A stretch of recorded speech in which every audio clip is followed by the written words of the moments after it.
Maharashtra common entrance test online होता है ये एग्जामिनेशन सीबीटी मोड पे, और बी बीटेक होता है, बी फार्मा डी फार्मा इन सब के लिए ये एग्जामिनेशन लिया जाता है। कंप्यूटर बेस्ड टेस्ट होता है, पीसीएम में 180 मिनट मतलब 3 घंटे का टेस्ट, और पीसीबी मतलब जो बी फार्मा डी फार्मा है उनके लिए भी 3 घंटे का टेस्ट। एमसीक्यू फॉर्मेट होता है, 150 सवाल पूछे जाते हैं, और पीसीएम में 200 नंबर का टोटल पेपर होता है। पीसीएम में 150 सवाल 200 नंबर। अभी 150 सवाल 200 नंबर कैसे बटे हुए होते हैं देखते हैं।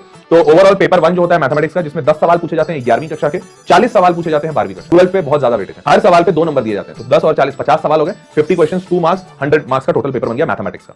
अब आते हैं फिजिक्स और केमिस्ट्री, ये दोनों मिलाकर पेपर 2 है। यहां पे भी वापस से 10-40 का फॉर्मेट है, मतलब 50 सवाल फिजिक्स में 50 केमिस्ट्री में, लेकिन यहां पे फिजिक्स और केमिस्ट्री दोनों के मार्क्स 1 मार्क्स होते हैं। अब इससे दो चीजें समझ में आती हैं। पहला तो भैया पेपर भी आसान है, क्योंकि जाहिर सी बात है 1 नंबर का सवाल बनाना आसान होगा, 2 नंबर का सवाल बनाना मुश्किल होगा। दूसरा समझ में आता है कि भैया यहां मैथ्स का 100 मार्क्स और फिजिक्स केमिस्ट्री मिला के 100 है, मतलब मैथमेटिक्स को ज्यादा वेटेज दिया गया। ठीक है, ऑल्दो फिजिक्स और केमिस्ट्री को अच्छा करने की आवश्यकता होगी, तभी आपका सिलेक्शन होगा, बट अच्छे रैंक के लिए यहां पे भी मैथमेटिक्स ही जिम्मेदार है। 90 मिनट दिए जाते हैं पहले पेपर के लिए, मतलब मैथमेटिक्स के लिए, और 90 मिनट दिए जाते हैं फिजिक्स केमिस्ट्री मिला के। टोटल फिजिक्स और केमिस्ट्री में 1 मार्क का सवाल होगा, मैथमेटिक्स में 2 नंबर का सवाल होगा, टोटल 200 नंबर का पेपर।